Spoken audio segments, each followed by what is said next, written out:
The future. What does the future entail? For all of us, I bet most of you would either be left ambiguous or alternatively be disappointed because of certain changes in the atmosphere, social and economical spheres, with everything either being very consumerist oriented or heavily industrialized in third world worlds. And although we have genres like the industrial and the cyberpunk, we still haven't reached the technical zeniths and low lives that these genres entail. Speaking of the industrial and cyberpunk, one may consider each a relative to one another. However, just where did the success of cyberpunk originate and in whose hands did it initialize? This video will aim to find the culprit of creation and attempt to deconstruct them piece by piece. Enjoy!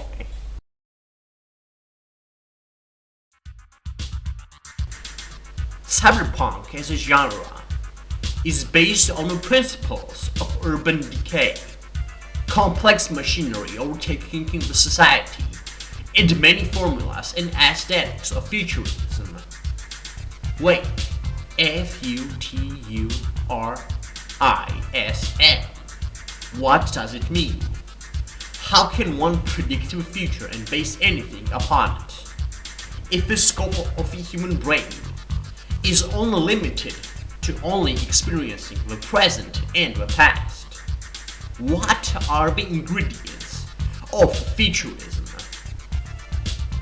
Futurism itself was a byproduct of certain elements, mainly modernism, industrial culture, and the desire of overthrowing the fascist traditionalism, in hopes that the industrialized and advanced life will give better prospects to humans.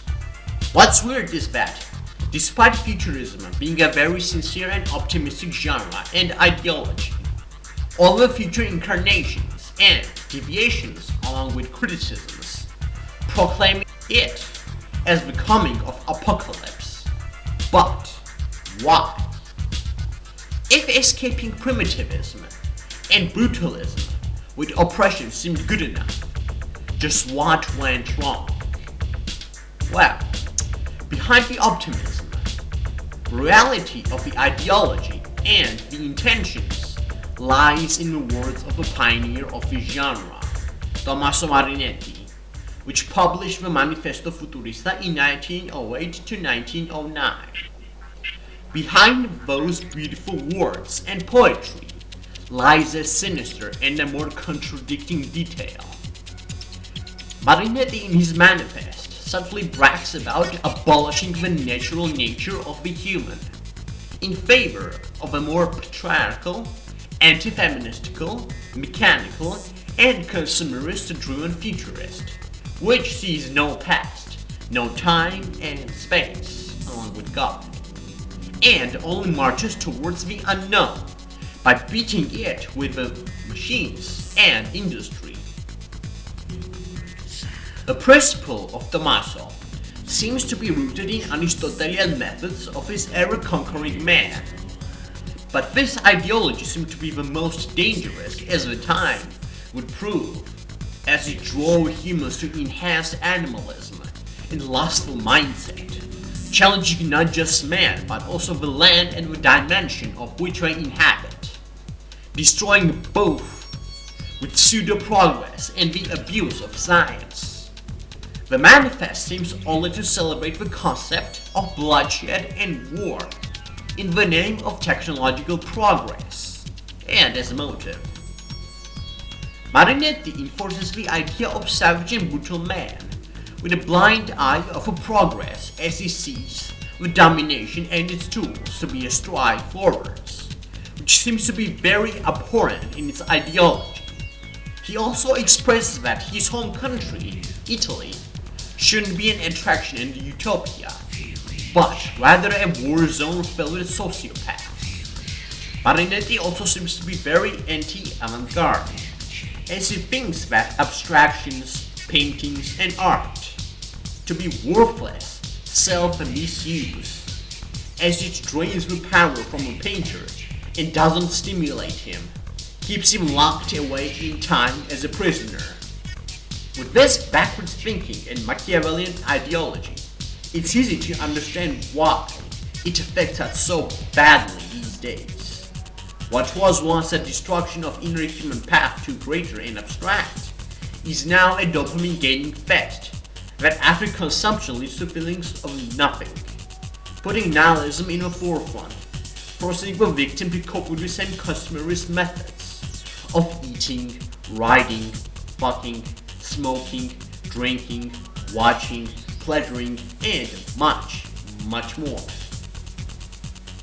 This in turn destabilizes and desensitizes the person from his daily activities, changing his world views on normal and taboo subjects, and essentially the brain does the job of blending these two into the ideology that to all is acceptable and nothing will make him happy nor satisfied for long, which forces him to seek perverted and inhuman methods of satisfaction, and in the process leads to him losing all the human qualities, making him a consumer or victim, a sentient chewing machine.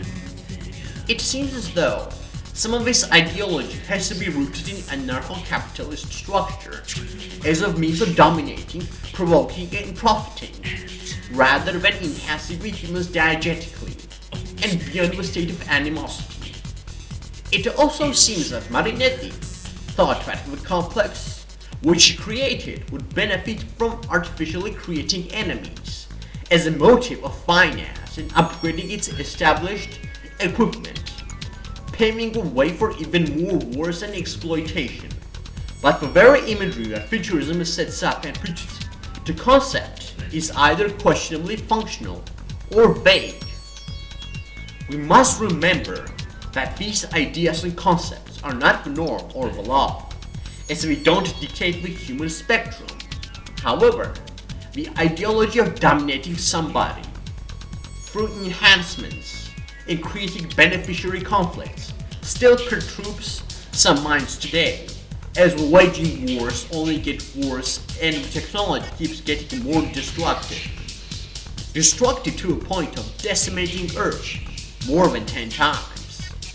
Although I must pocket the fact that the Industrial Revolution of the 1700s did lay an enormous foundation of futurism. It's just that futurism is industrialism, with a more of an ambitious and a risky edge of experimentation to it. Speaking of which,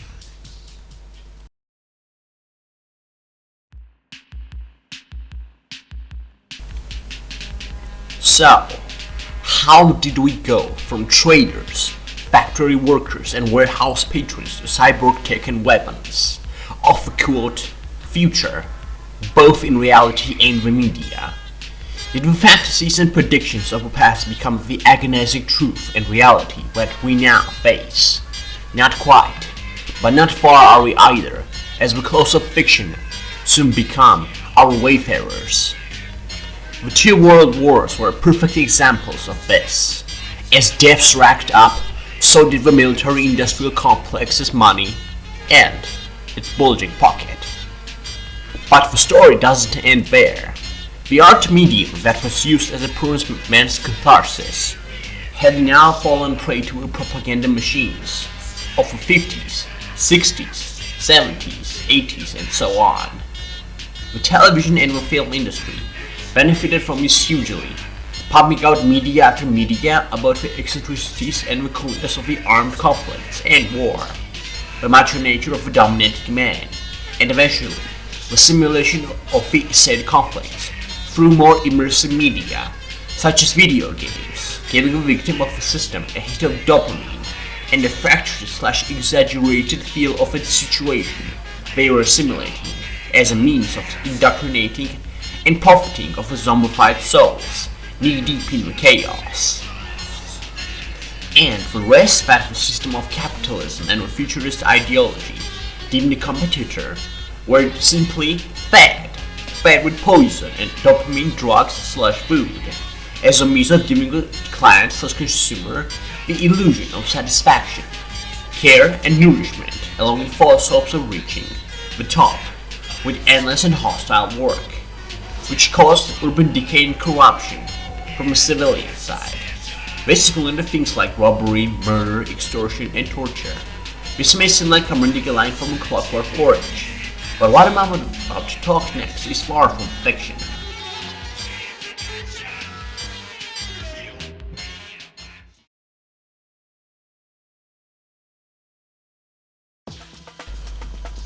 The biggest showcase of the consequences of futurism and industrial complex were presented in a musical and paint forms, but real hard hitters were found in the musical spheres. Bands like Throbbing Gristle, SBK, Cabaret Voltaire, Test Debt, and many others in the late 70s have demonstrated the atmosphere of desolation, decay, degeneracy, exploitation, and downfall of society through their harsh, unorthodox, and yet materially driven by the same tools in their songs as the ones being used in most industries and workplaces. It was essentially fighting fire with fire, critiquing flaws with critical flaws. And while the genre didn't get massive attention, nor was it the main focus, it did manage to say the truthful reality of the world's state in a couple of key ways. The rise of the industrial complex, the absurd domination of capitalism and consumerism, the ever-growing and unstoppable wars with fears of a nuclear end, all coming to light with every year. But it might as well have been for nothing, since the general masses have remained mesmerized and lobotomized by the constant barrage of dopamine. It's as if these people who poured their heart and soul were put up to an enemy, taking the place within the human body itself, like the one in the Invasion of the Body Snatchers 1978 adaptation. And all these artists were their own Matthew Banals, unheard and chased by the bleakness. The foundations of these said acts have already been paved by the bands such as Pink Floyd, Velvet Underground, and of course Joy Division, with their anti-dystopian and often sorrowing themes of displaying human cruelty and nature, with the guise and abstraction of their structure. The act, which is the main focus of our discussion, did none of those, opting to take the already established formulas, break them down and restore them under a new mechanical, thematical, atmospherical, and melodic structure. The genre itself would be an assimilation of industrial, dystopian, and futuristic / high-tech with bits of post-punk, borrowing / sampling from other forms of media such as films, comics, manga, anime, and video games. The cyberpunk genre is commonly adopted in places where dystopia has already wedged its way in. Places like Japan and USA are the only ones that come to mind. But the main point of the origin of this style can be found in Sheffield, England, the same place where the Human League and Cabaret Voltaire originated, naming and referencing themselves to one of the Anthony Bridges' classic works, The Clockwork Orange. The band would take its ways from imitating to being inspired from. But before I discuss that particular subject, first, we need to intercept the genre of cyberpunk itself and its origins.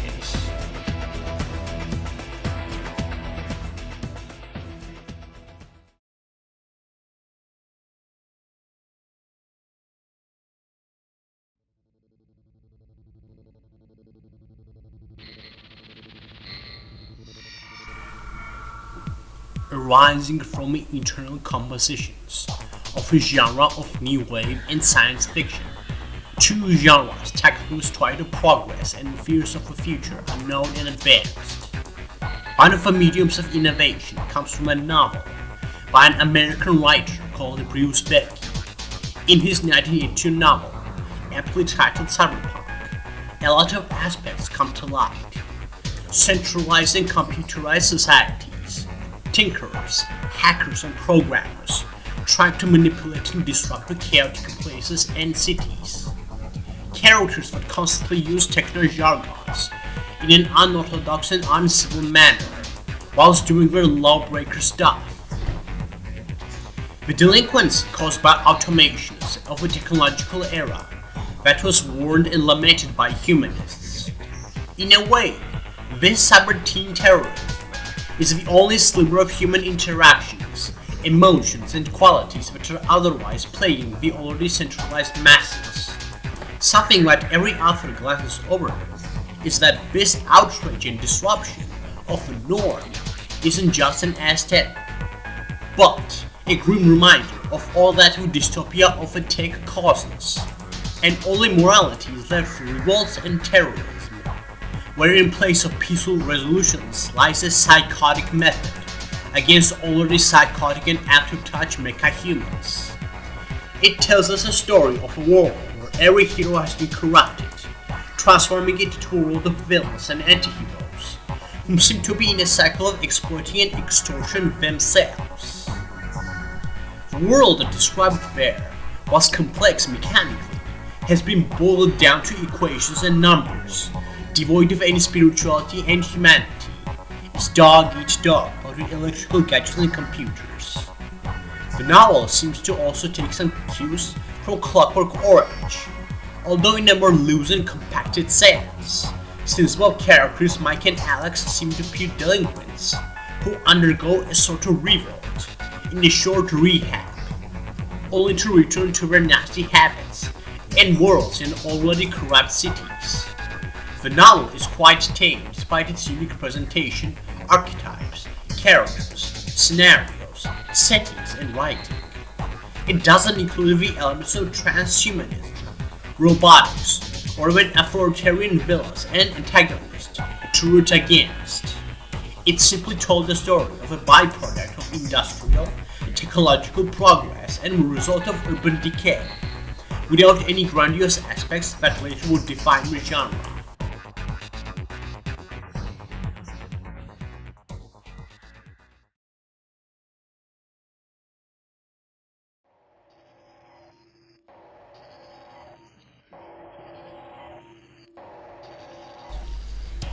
Another earlier and perhaps more fleshed out piece that put the scope of the genre in a more wider margin was Shockwave Rider by British writer John Brunner in 1975.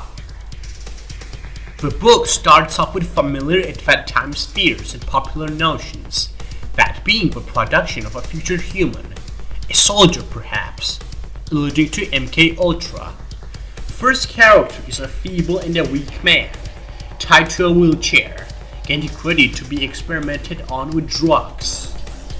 One of the characters of the story, Arthur Lazarus, a priest, a man plunged with ideals of divine and stuck in decline of his noble religion, as the church continues to receive less and less funding and visitors. Right from these chapters we get a subtle idea of clashing ideologies, mainly religion, faith, and futurism, as futurism seems to be overtaking and repressing people's emotions with guises of technological advancements and strides, all the while people either succumb or conform to it, which leads to a forceful depopulation attempt. The ideals of artificial scarcity and corporative terrorism can be rated as a certain methods of competition, as where exploitation rages on with sectors in food and drugs, being completely manipulated to serve a chain of money making. So, where does Arthur find himself in, and what does the book portray?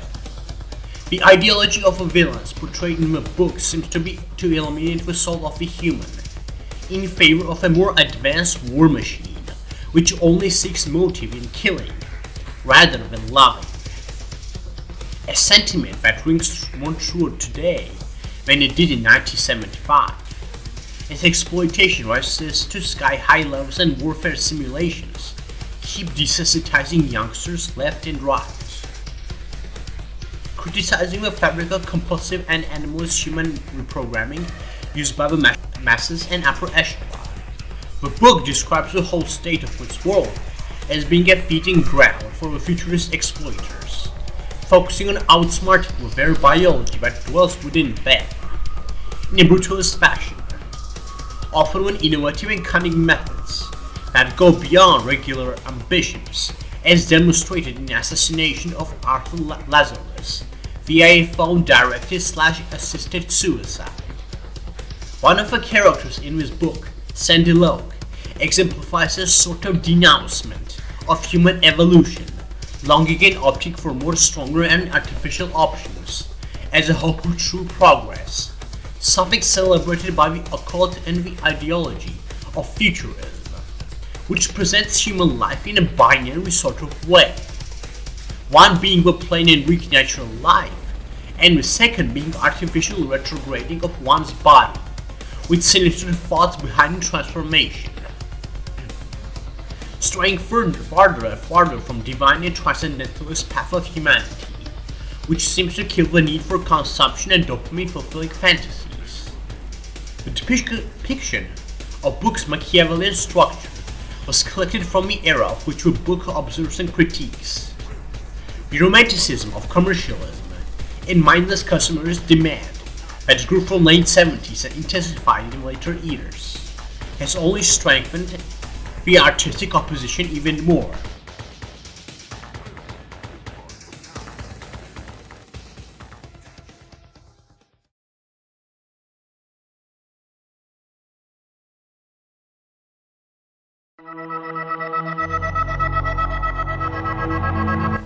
Formed in the late 70s by Adolphus Eddie Newton and Stephen Turner, the name itself being derived from a classical slang method of 15 nonsense from Anthony Burgess, the writer of Clockwork Orange.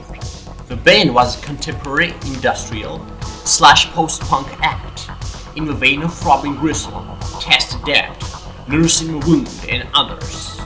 Whilst their early work radiated a sort of groovy vibe, mixed with bulging melancholy and a meteoric delinquency / anti-authoritarian attitude, it wasn't anything too radical, as it still followed the established rules of unorthodox noise abbreviation found in a lot of the songs in the same genre. What propelled Eddie Newton forwards to inventing something new was quite interesting.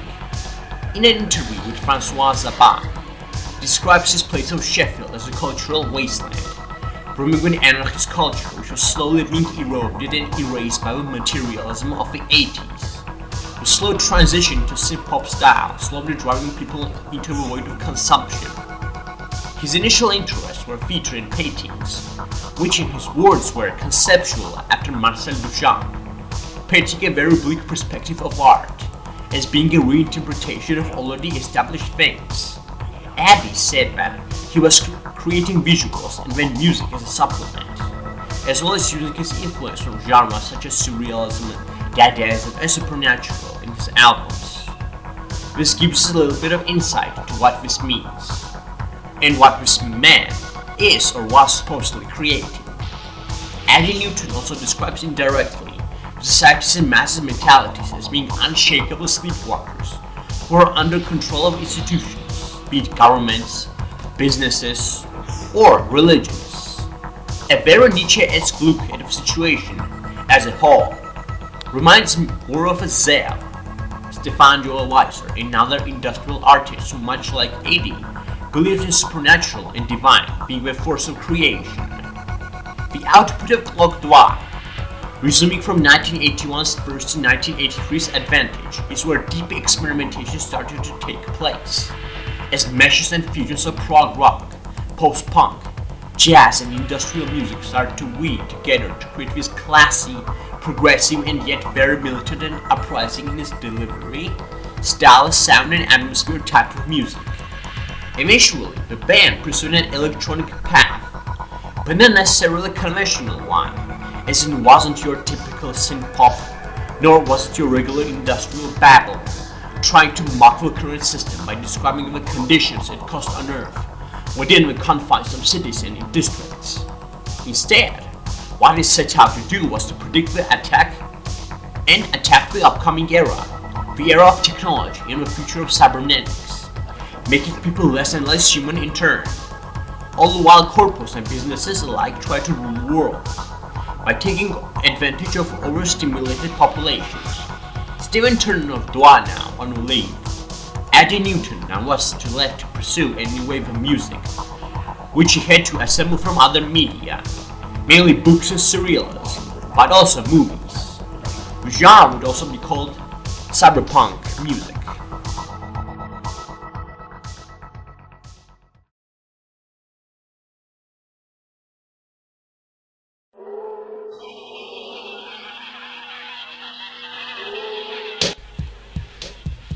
The traces of his cyberpunk origins can be heard and tackled throughout two albums, those being Buried Dreams and Transitional Voices, where these Machiavellian sounding electronics accompany the broader subjects of digital sphere, technologies, humanism, corruption, hypersexuality, and more. The sound produced from the band at that time was more akin to a dystopian dark ambience, fused with EBM and fragments of techno music with a burning, harsh and slow tempo pulsing through your brain. Listening to these tunes gave you a feeling and a view of a bleak and futuristic setting, where nothing but celebration of war, compulsion, overdependence, corruption, and a looming sense of nostalgia of a bygone era of humanity, and its, humane nature, so to speak. After the success of Buried Dreams and a couple of singles releases, Va and AD start to intensify their futurist/Machiavellian influenced sounds of cyberpunk, with their next album, Man Amplified. According to Eddie Newton, the album was conceived in response to more technological demands of 1980s, making the fusion of man and the machine a step closer to executed reality. In AD's mind, the technology is ubiquitous and controlling, and when there's reliance on them, it creates huge problems and complications. He also comments on the short lifespan of tech, as its waste creates a huge physical problem for health and sanity wise. AD mainly attributes the marriage of man and machine to being immolation driven instead of creation. He paints a very bleak view of the world, as in his view the proliferation of technology is rather encouraged, which basically make a world connected to one singular system, driven by capitalism and notions of self-destruction, which will become nigh unavoidable and unstoppable. So, let's take a look at the album itself, shall we?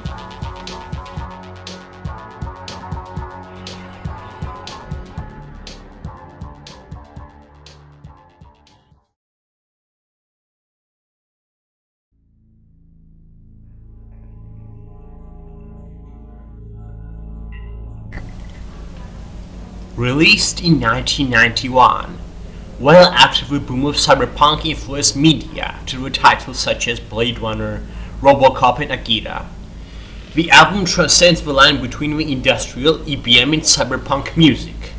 The album cover presents us an image of a man in front of a Hawaiian tan background, covered in bondage headgear and in what appears to be cybernetic headpieces symbolizing the marriage of and captivity of a man and with technology, as corrupting and perversive. First track, called Man Amplifiers, presents an ominous and sinister sound coming from a perspective of a mind-enhanced human who has fallen into a pit of corruption and of violence, as he talks about his detachment from his humanity and how he only sees fit himself as a messenger of futuristic death. The song gradually ascends from minimal electronics to flat-out futuristic movie soundtrack piece, full of overly complicated techno sounds. The next song, in a remake from Transitional Sounds, is titled Technogeist, a song detailing the rise of machinery and machinery is completionism of humanity. The audio scent of this song sounds depressing, somber, and oddly romantic, signifying the unfortunate marriage of the unstable technology to humans, with its atmospheric piano and electronica mashup, which creates an odd dynamic between melancholy and apocalyptic beauty. The song, axiomatic and heuristic, on the other hand, is a less nuanced piece about discoveries of human race with new tech, with your tune being appropriately in theme with its exploration like aesthetic. Listening to it is like making a beautiful achievement. The follow-up of the song, NYC Overload, returns to the themes of dystopia and Machiavellian, with the focus being on cities all run by mathematical and programmed notions. enforced by the corporations and their forces. The music video for this astonishing piece depicts a black and white interpretation of New York and how overly engineered, programmed, and business-oriented it has become. The beats on the track sound as cinematic as they are cold and repetitive, almost distant from Mother Nature due to how dystopian it sounds. The next track, Transitional Voices, which is another returning track from its aptly named album, presenting a person trapped in an ultimatum of psychosis as he experiences the cries and voices in the silence and with almost atmospheric techno ambience, matched to the tempo of the mystery and fog. Here's where it gets a little bit intense. In the next track, that is Beatstream, is the name, classy, ambient, technological, and melodramatic. It tells a story about a man whose perception of love has been turned into a game of dopamine hunting and pursuit of pleasure, talking in an almost stalking type of way, as it seemingly falls deeper into the obsession of sex and compulsion as the need of pleasure gets the best of them. The 180 turn from creepy to depressing is commenced by the next song, titled Fractalize, a deeply melancholic and methodical rhythm accompanied by the chatter of desires.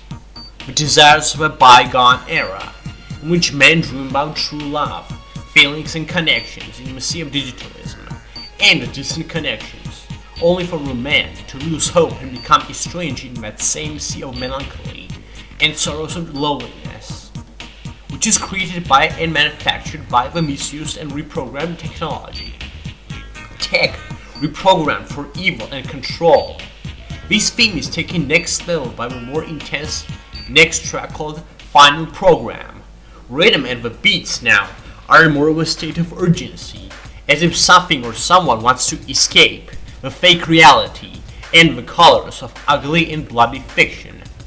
The name itself alludes to the notion that the person in escape is thinking that the salvation is near, and that he hopes that this is the final program, so to speak, a final prison, keeping him chained and overly stimulated with imagery of false progress, distorted happiness, and aggressions of war. I suspect this album tells a more complex story, a story about a man in the clutches of power and illusions of harm's byproduct. All the while the man tries to balance his human side and protect it from cyberification, so to speak. His weapon? The memories of the past, the memories of divine and humane, only for it in the last two tracks in Dark Attractor and Memories of Sound to be squandered and devoid of any human features. The character of ours in the last track, Memories of Sound, basically succumbs to his transformation, while an inner voice guides him and compliments him as his perfect and fearless machine. The song, with its dark and gritty atmosphere, sound and themes, almost turns into a soundtrack of a Frankenstein horror movie. The themes of deep alienation and transformations into regressive forms are found scattered across the whole album. What's interesting is that the album, despite detailing the marriage between man and the machine, also seems to tie in with not just futures of transhumanisms, but also the concept of deep isolation from one's human nature, as if it was a cabin fever, something which is deeply exacerbated by the rise of tech giants and of social media, giving humans not only meaningless pleasure, which turns to nihilism, but also keeps them locked away and dependent on their own selves, known as their rooms with personal computers and consoles in, to ensure that they stay in a submissive and controlled state, essentially being fed by an algorithm that supports only the annexation of the human capacities, which eventually leads to a decline in human relationships and general contact, with the coping mechanism being in tech and the illusion of social interactions with social media. This just shows how ahead of its time A.D. Newton was in making this album. The sounds aren't overwhelming, nor are they passively teasing you with sweetness and dopamine hits, as he tries to fill the shoes of an upcoming era, by illustrating its flaws with the existing dog-eat-dog mentality and requests of technological domination, basically criticizing the human primal qualities along with its deceptive and horribleness, but seems to drive the humans to their own demise. The rise in technology and better means of fighting also created a huge gateway for depression to take place, as humans are either glued to their computers or are killing/getting killed, which in turn increases global depression. The global statistic for depression from 1990 to 2017 had an increase of about 49% total, affecting and disrupting the flow of especially younger generations as they see model people and feel a sense of shame and isolation along with imperfection. During this time, the participant chooses to seclude themselves in the good old-fashioned fiction, usually the ones which provides them the satisfaction and elusive image of being a badass or a hero. Usually it may involve in being indulged in war, violence, and aggression, which grants them a sense of domination. Going back to the topic of the album, it perfectly illustrates the point of pursuit, the pursuit of every constant artificial enhancement in the heads of domination and control of the masses, as puppets. Those very depressed souls that you see could easily be indoctrinated in more disturbing parts of our human ideologies. They easily trump any morals, any sense of good, and turn to unorthodox and orthodox veils of evil, respectively. All in the name of profit, for higher-ups and secret society clubs that run our world. And for a bravery of depiction, this album should be more appreciated and listened to, among many handbooks and tunes of its kind. Also, Eddie's sound must be given a high note due to how diegetic it is. His portrayal of a 21st century dystopian man who is struggling with dream, which is already futile or retaining with his human side. The next album, recorded in Italy in 1993, took the same foundation and style but implemented a more subtle and atmospheric dynamic of sounds, whilst also shifting to a more of an instrumental side as well.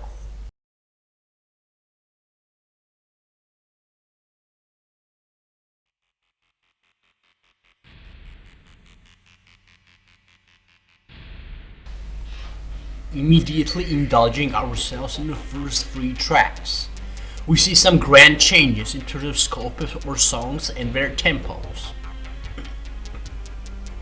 Sensual engine, psychom, and the presence all scream ominous energy with unleashed force of evil as their driving force, sounding in tone and in line with more technologically bastardized horror movie themes, with tidbits of urgency and action being sprinkled in. The track's sound sweep takes a turn similar to axiomatic and heuristic, but in a faster and more ambient tempo, while the song Chemical is a straight-up radiation-infused cyberpunk song, dazed with repetitive beats and sections, while keeping its high-tech and dystopian feel to it. The track Delta Machines just beats the previous track with more disco-infused tones and tempos, being incredibly dynamic and almost sounding like something out of a Hotline Miami game, due to how synths weave and play. The next track, The Inversion, combines elements of trance and cyberpunk aesthetics in a more methodical tempo. Meanwhile, the song Operators brings back the Machiavelli sound aesthetics in a more blazing tempo, in a more similar vein to Man Amplified songs, sounding like being ripped straight out from an 80s dystopian thriller. The next track, called Ewing, which is dedicated to acclaimed Polish actor Klaus Kinski, filled with sounds of exotic mystique and subtle style all around. One of the more interesting tracks have here, The Diminishing Point, presents a more methodical, strained and mystical sense of discovering something, potentially life and game-changing, filled with ambiguity and with sense of grandiosity. Well, at least that's the vibes that I'm getting from it. The song marks a beautiful transition to the next track, called Stations of the Mind. This sinister sounding song perhaps televises a story about imminent war and conflict, sparked from the ambiguity of a previous track, due to how sinister and warmongering it sounds and style. Perhaps it's a preparation for another mind's race about to take place. Who knows? Whilst not as dystopian nor as clear in its trajectory, it retains a lot of abstractions and adds a lot of flavor of mystique and unknown to it, when man amplified, whilst also diversifying the sound and tempo for each track,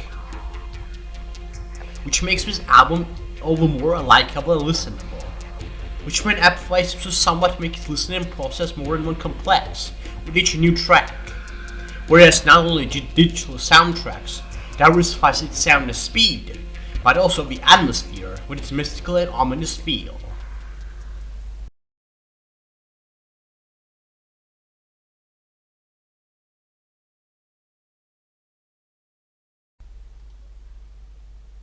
So, what was the point? The marriage between man and the machine seems no less to be on the way of stopping. As day and night, people are getting more and more drenched into the primordial soup of online and technological spider web.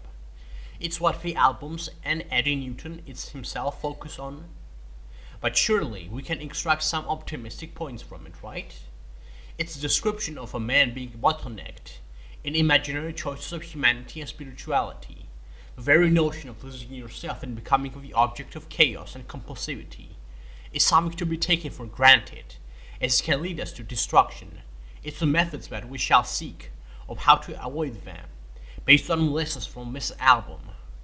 Let's not turn to machines and turn the tables of the animalistic tides and turn them into something positive and actually progressive. Till then, we must either act or wait for a day and time. Thank you for listening, and stay but don't stray from the human side.